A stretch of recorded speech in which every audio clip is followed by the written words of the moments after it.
నమస్కారం అందరికీ. ఈరోజు మీ అందరి కోసం నేను బతుకమ్మ చేయడం జరిగిందనమాట. ఈరోజు ఎంగిలి పూల బతుకమ్మ కాబట్టి ఫస్ట్ ఎంగిలి పూల బతుకమ్మ వేసినాము. ఇంకా మా అమ్మ మంచి ప్రిపేర్ చేసింది. నా వీడియోని ఎండింగ్ వరకు చూడండి. మా బతుకమ్మ పండుగ విశిష్టత ఏంటో, మా తెలంగాణలో ఎలా జరుపుకుంటామో అండ్ మా ప్రాంతంలో ఎలా జరుపుకుంటామో దానికి సంబంధించిన డీటెయిల్స్ అన్నీ ఇప్పుడు మీకు షేర్ చేసుకోబోతున్నాను. ప్లీజ్ ఎండింగ్ వరకు చూడండి. అండ్ మీకు నా వీడియోస్ నచ్చినట్టయితే లైక్ చేయండి. అండ్ కామెంట్స్ దగ్గర ఉన్నటువంటి హైప్ అనే ఆప్షన్ని ప్లీజ్ క్లిక్ చేయండి. నాకు నా వీడియోస్ మంచిగా అందరికీ రీచ్ అయ్యేలాగా అవుతుంది. ఇంకో ముందు అయితే తంగేడు పువ్వులు తెచ్చుకున్నాం అనమాట. మా అన్నయ్య అయితే మా చిన్నప్పటి నుండి కూడా తంగేడు పూలు, గునుగు పూలు, బంతి పూలు అట్లా అన్నీ ఇంకా అంటే పొలం ఉంటుంది కదా, పొలంలోకి వెళ్ళి అడవిలోకి వెళ్ళి అట్లా అందరు తీసుకొచ్చేస్తారనమాట. మబ్బుల్ని పొద్దున్న 6 o'clock వరకే తెస్తారు. ఒక్కోసారి 4 గంటల రాత్రి కూడా లేచి వెళ్ళి ఇట్లా చెట్ల నుంచి అన్నీ కోసుకొచ్చి ఇట్లా పువ్వులన్నీ రెడీ చేసి పెడతారు అనమాట. అన్నలు డాడీలు అంత ఎవరు వాళ్ళు ఉంటారో వాళ్ళందరూ. మా చిన్నప్పుడు అయితే మా అమ్మ మా నాన్న అందరు వెళ్ళేవాళ్ళు. మాది విలేజ్ ఉండే, అప్పుడు మా సొంత విలేజ్ ఉండే. తర్వాత మేము ఇంకో విలేజ్కి షిఫ్ట్ అయ్యాము. అఫ్కోర్స్ ఇది సిటీ లాంటి ఏరియానే, నాట్ ఓన్లీ విలేజ్. ఇంకా మా అమ్మ పూలన్నీ ఇట్లా సెట్ చేస్తున్నది. నాకు వీడియో సరిగా పెట్టట్టు రావడం లేదు, అయినా కానీ ఏదో అట్లా పెడుతున్నాను.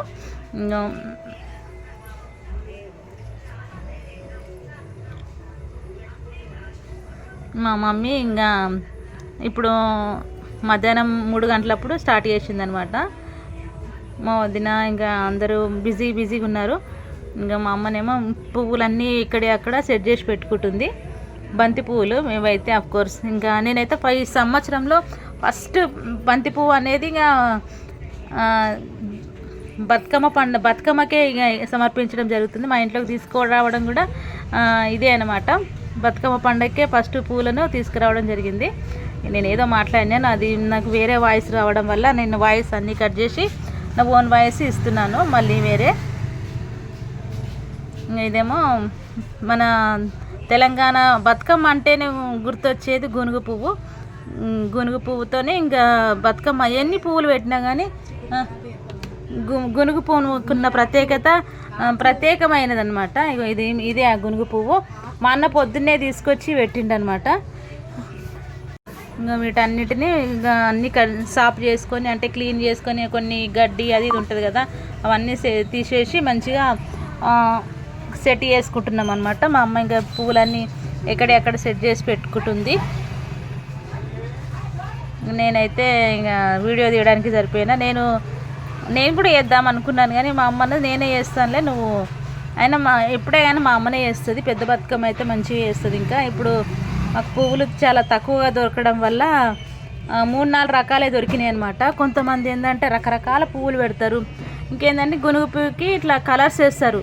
అఫ్కోర్స్ మా తెలంగాణలో కలర్కి చాలా ఇంపార్టెన్స్ ఇస్తారు అనమాట. కలర్గా అసలు బతుకమ్మ అయితే ఎంత బాగా చేస్తారు తెలుసా. ఒక్కొక్కరు మా విలేజ్లో ఒక అతను ఉంటాడు, ఆయనకు దుర్గమ్మ స్పెషల్ అనమాట. ఆయన ఎంత పెద్ద బతుకమ్మ అనుకున్నారు, ఒక మనిషి ఎత్తు బతుకమ్మ అంటే 3-4 ఫీట్ల బతుకమ్మ చేస్తాడు. 4-5 ఎత్తుకొచ్చి మళ్ళీ బతుకమ్మను అదే దేవత దగ్గర ఉంచి కొద్దిసేపు బతుకమ్మ ఆడిన తర్వాత చెరువులోకి తీసుకొని వేస్తారనమాట. ఆ బతుకమ్మ హైలైట్. ఈసారి కూడా తను ఎంత పెద్ద చేస్తుందో చూడాలి, మీకు అది కూడా వీడియో షేర్ చేసుకుంటా.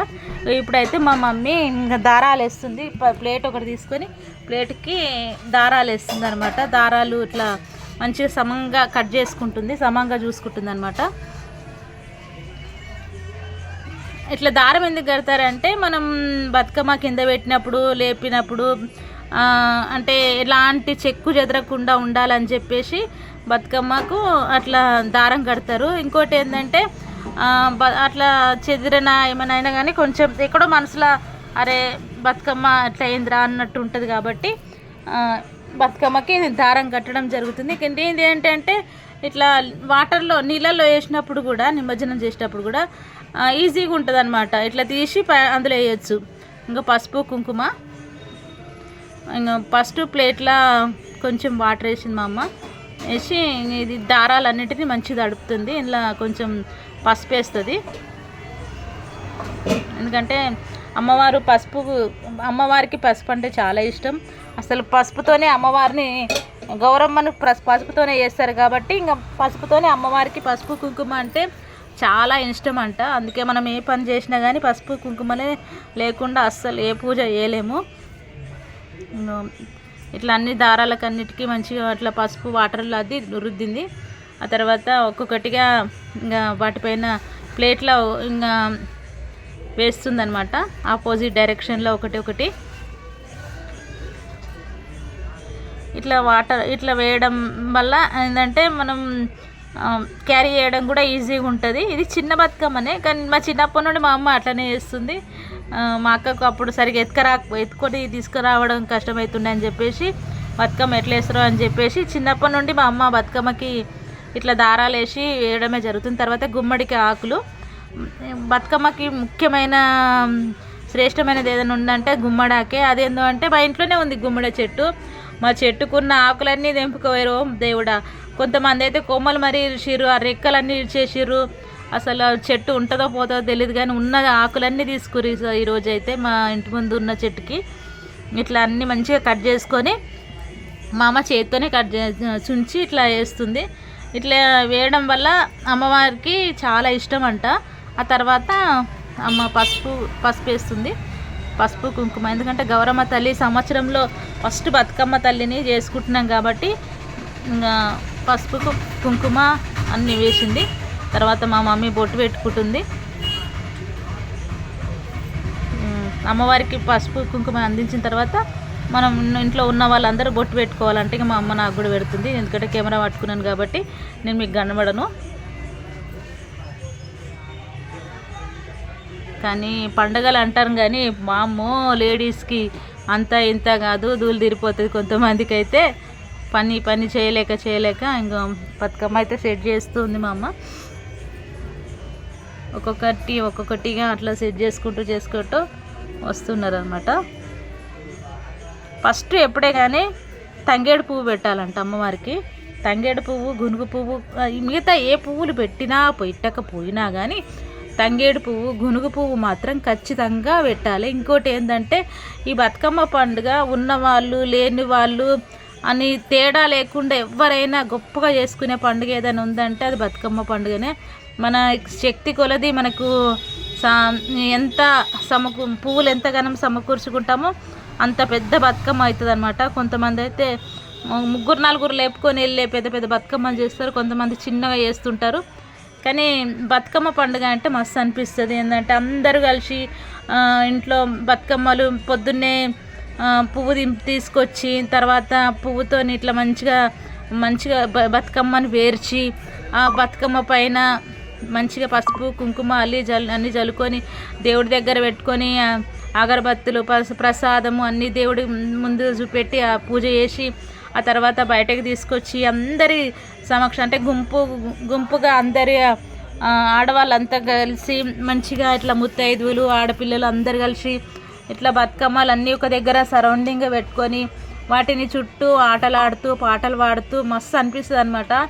అసలు ఈ బతుకమ్మ ఉన్న ఈ 9 రోజులు కూడా అసలు ఏ ఒక్క అమ్మాయి కూడా ఖాళీగా ఉండరు. అసలు బోర్ అనిపించని రోజులు ఏదైనా ఉందంటే బతుకమ్మ ఫెస్టివల్ మాత్రమే. మస్తు అనిపిస్తుంది అనమాట. ఒక్కొక్కరు కొంతమంది డ్రెస్సెస్కి ఇంపార్టెన్స్ ఇస్తారు, శారీస్కి డిఫరెంట్ టైప్ ఆఫ్ నగలు వేసుకోవడము.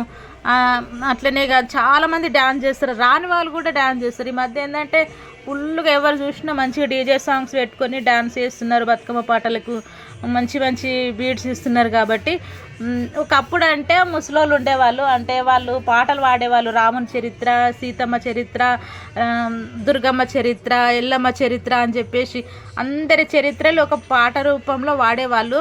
వాళ్ళు మధ్యలో కూర్చునబెట్టి వాళ్ళ చుట్టూ అందరూ పాట పాడుకుంటూ ఆడేవాళ్ళు. నేను చిన్నగా ఉన్నప్పుడు చూసిన అట్లాంటి బ్యాక్గ్రౌండ్ అనమాట. మస్తు అనిపిస్తుండే.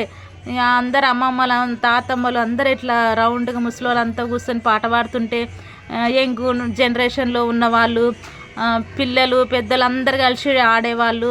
కొంతమంది కోలాటం ఆడేవాళ్ళు. మస్తు అనిపిస్తుండే. అసలు ఈ బతుకమ్మ పండుగ అంటేనే ఇంక అందరు కలిసిపోయే పండుగ. ఎంతమందికి ఎన్ని గొడవలు ఉండని మనస్పర్ధలు ఉండని ఏమైనా ఉండని కానీ ఈ పండుగ మాత్రం అందరు కలిసిమెలిసి అందరు పండుగ చేసుకుంటారు.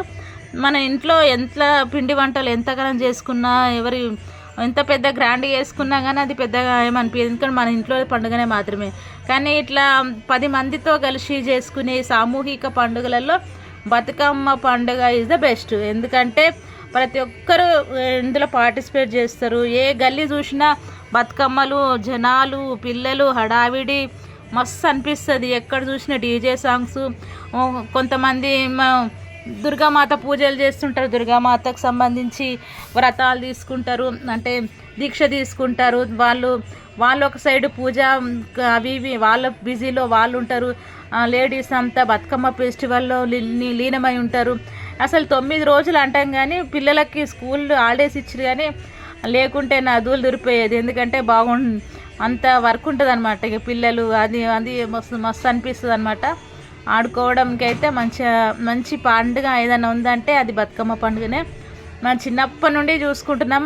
ఒకప్పుడు ఏంటంటే తెలంగాణ రాకముందు బతుకమ్మ పండుగ అంటే చాలా చునకలుగా చూసేవారు. పండుగ ఉందా అసలు, బతుకమ్మ అంటే ఏందో కూడా తెలియకుండా, ప్రపంచాన్ని తెలియకుండా చేసిన సందర్భాలు ఉన్నాయి. కానీ ఇప్పుడు తెలంగాణ వచ్చిన తర్వాత మన బతుకమ్మ పండుగకి చాలా గుర్తింపు రావడం, ఇప్పుడు తెలంగాణ జాగృతి ద్వారా చాలామందిలో బతుకమ్మ ఫెస్టివల్ పైన అవగాహన కలగడం, తెలియని వాళ్ళు కూడా మన పండుగను గొప్పగా చేసుకోవడం. నా దగ్గర ఏంటంటే వేరే రాష్ట్ర వాళ్ళు చాలా ఉంటారు, వాళ్ళు కూడా మా పండుగ మంచిగా పార్టిసిపేట్ చేస్తున్నారు. మస్తు అనిపిస్తుంది. ఇట్లా అనమాట బతుకమ్మకు సంబంధించిన అప్డేట్స్. ఈ 8 రోజులు కంటిన్యూగా చేసుకున్న తర్వాత ఒకరోజు అమ్మవారు అలిగిపోతుందంట. ఆ రోజు బతుకమ్మ వేయరు. ఒకరోజు మధ్యలో గ్యాప్ ఇచ్చి లాస్ట్ డే పెద్ద బతుకమ్మ చేస్తారనమాట. ఇప్పుడు ఈ 8 రోజులు చేసే బతుకమ్మలు చిన్నగా ఉంటాయి, మన చిన్నగా చేస్తారు. కానీ లాస్ట్ డే చేసేది మాత్రం పెద్ద చేస్తారనమాట. ఒక్కొక్కరు 5-6 రకాల పిండి వంటలు, 10 రకాల పిండి వంటలు అన్నీ అమ్మవారికి చేసుకుంటారు. పెద్దగా బతుకమ్మతో పాటు గౌరమ్మని చేస్తారు. ఆ గౌరమ్మని అందరూ బతుకమ్మని ఆడి పాడి తర్వాత చెరువులో వేసిన తర్వాత అందరు ఇంకా పసుపు గంధంలా పూసుకుంటారు. అంటే పసుపు అంటే మన గౌరీదేవిని అందరు ఇట్లా ఒకరికొకరు ఇట్లా పూసుకోవడము, ఒకరి ప్రసాదాలు ఇంకోళ్ళు తినడము మస్తు అనిపిస్తుంది. మా విలేజ్కి దూరంలోనే ఉంటుంది అనమాట. ఒకప్పుడు ఎట్లుండనేమో కానీ ఇప్పుడైతే అన్ని లైటింగ్ అది ఇది అన్నీ మంచిగా అనిపిస్తుంది. అసలు బతుకమ్మ పండుగ అంటే ఇంకా తెలంగాణలో ఉన్న ప్రతి ఒక్క ఆడపడుచుకి ఇది ఒక బిగ్గెస్ట్ ఫెస్టివల్ అనమాట. మస్తు అనిపిస్తుంది. ఎవరైనా మా తెలంగాణ వాళ్ళు కానటి వాళ్ళు ఎవరైనా ఉంటే కనుక తప్పకుండా మా పండుగకు రావాలి. మా పండుగను మీరు కూడా ఆస్వాదించాలని చెప్పి మేమైతే కోరుకుంటున్నాం. ఇట్లా మాకు ఈసారి పెద్దగా ఫస్ట్ బతుకమ్మ కాబట్టి పువ్వులు అంతగా దొరకలేదు. ఇంకా అందుకని చెప్పేసి గునుగు పువ్వు, తంగేడు పువ్వు, బంతి పువ్వులు ఈ 4తోనే మా అమ్మ బతుకమ్మ పేర్చడం జరిగింది. ఇంకా క్లైమాక్స్ ఎండింగ్కి వచ్చిందనమాట. నేను బతుకమ్మ గురించి మాట్లాడుకుంటూనే ఉన్నాను. బతుకమ్మ మాత్రం అయిపోతుంది. మా అమ్మ ఇంకా అన్నీ ఈ తంగేడు పువ్వులు అనమాట, తంగేడు ఆకులు లోపల వేసి సరౌండింగ్ పువ్వులు పెట్టి మధ్యలో ఆకులు వేసి మంచి ఇట్లా అవి బొజ్జ నింపుతుంది అనమాట. దానివల్ల ఏమవుతుందంటే బతుకమ్మ అనేది స్ట్రాంగ్గా ఉంటుంది అండ్ మంచిగా ఎటు బెల్డ్ కాకుండా మంచిగా వస్తుంది అనమాట. ఇక మా బతుకమ్మ అయితే ఇట్లా రెడీ అయిపోయింది. ఇది ఫ్రెండ్స్ మా బతుకమ్మ పండుగ. కానీ బతుకమ్మ చేయాలంటే చాలా డబ్బుతో కూడుకున్నది అయిపోయింది. ఇప్పుడు ఏంటంటే ఏదైనా సరే 100 రూపాయలు లేనిది 4 పువ్వులు కూడా రావన్నమాట. కోర్స్ ఇంత బతుకమ్మ మనం కొనుక్కుంటే అయితే 500, 600 అట్లా ఖచ్చితంగా బతుకమ్మకు పువ్వుల కోసం పెట్టాల్సి వస్తుంది. మన పండుగ కాబట్టి మనకు అందుబాటులో పువ్వులు దొరకవు కాబట్టి మనకు దొరికిన పువ్వులతోనే మంచిగా అలా ఇలా అలంకరించుకొని ఆ గౌరీదేవిని మనస్ఫూర్తిగా పూజించుకొని 9 రోజులు అమ్మవారి ప్రతిరూపమైన బతుకమ్మను భక్తి శ్రద్ధలతో అందరూ పూజించాలని చెప్పి ఆ గౌరీ మాత శంకరుడి పార్వతి అయినటువంటి ఆ గౌరీ మాత ఆశీస్సులు అందరికీ అందాలని చెప్పేసి మనస్ఫూర్తిగా కోరుకుంటూ మరోసారి అందరికీ బతుకమ్మ పండుగ శుభాకాంక్షలు. మీరు కూడా మంచిగా ఈ పండుగ జరుపుకోవాలని చెప్పేసి ఆ గౌరీదేవి అనుగ్రహం మీ మీద పరిపూర్ణంగా ఉండాలని చెప్పేసి మనస్ఫూర్తిగా నేనైతే కోరుకుంటున్నా. ఇంకా మా బతుకమ్మ అయితే ఇట్లా రెడీ అయిపోయింది. మా మమ్మీ అయితే ఇంకా చేస్తుంది. మా మమ్మీకి చెయ్యి కొంచెం ఫ్రాక్చర్ అయింది, అయినా కానీ మా మమ్మీ ఇంకా ఎప్పుడైనా మా అమ్మనే చేస్తుంది. ఇంకా మా అమ్మ అట్లా నొప్పితో ఉన్నా కానీ మా అమ్మ బతుకమ్మ అయితే పేర్చడం జరిగింది. ఇప్పుడు ఫస్ట్ అయితే మనం వేసుకున్నాం కదా దారాలు, ఆ దారాలను అన్నిటి తీసి మళ్ళీ ముడి వేయడం జరుగుతుందన్నమాట. ఏ దారానికి ఆ దారేమో అట్లా అటాచ్ చేసి అక్కడక్కడ పువ్వులు కొంచెం తక్కువైనా ఎక్కువైనా సెట్ చేసుకుంటుందన్నమాట. ఇక ఇవైతే నేనైతే నారలు తీసిస్తున్నాను, అదే దారము. బతుకమ్మ అయితే రెడీ అయిపోయింది. ఇదండి ఫ్రెండ్స్ మా బతుకమ్మ. మా బతుకమ్మ ఎలా ఉందో మీరు కామెంట్ రూపంలో చెప్తారని చెప్పేసి నేను ఆశిస్తున్నాను. అండ్ ప్లీజ్ అండి, నా వీడియోస్ వైరల్ అవ్వాలంటే, మంచి గుర్తింపు రావాలంటే నేను ఎంతో కష్టపడి చేస్తున్నాను. ప్లీజ్ ఒక హైప్ అనే ఆప్షన్ ఉంటుంది, ప్లీజ్ అది నొక్కండి, నాకు సపోర్ట్ ఇవ్వండి ప్లీజ్. నేను చాలా రోజుల నుండి చాలా కష్టపడుతున్నాను. నాకు అనుకున్నంత గ్రోత్ అయితే రావట్లేదు. గౌరీదేవి అనుగ్రహంతో ఇప్పటి నుంచి వెళ్ళన్నా నాకు నా ఛానల్ మంచి ముందుకెళ్ళాలని చెప్పేసి నేను అనుకుంటున్నాను. దానికి మీ సపోర్ట్ నాకు చాలా అవసరం. ప్లీజ్ ఫ్రెండ్స్, నా ఛానల్కి హైప్ ఇస్తారని చెప్పి ఆశిస్తూ అందరికీ మరోసారి బతుకమ్మ పండుగ శుభాకాంక్షలు. Thank you so much for every one. నా వీడియో ఇంతవరకు చూసి ఆదరించిన ప్రతి ఒక్కరికి, నా వ్యూవర్స్ అందరికీ కూడా పేరు పేరున ప్రత్యేక ధన్యవాదాలు తెలియజేసుకుంటున్నాను. Thank you for every one.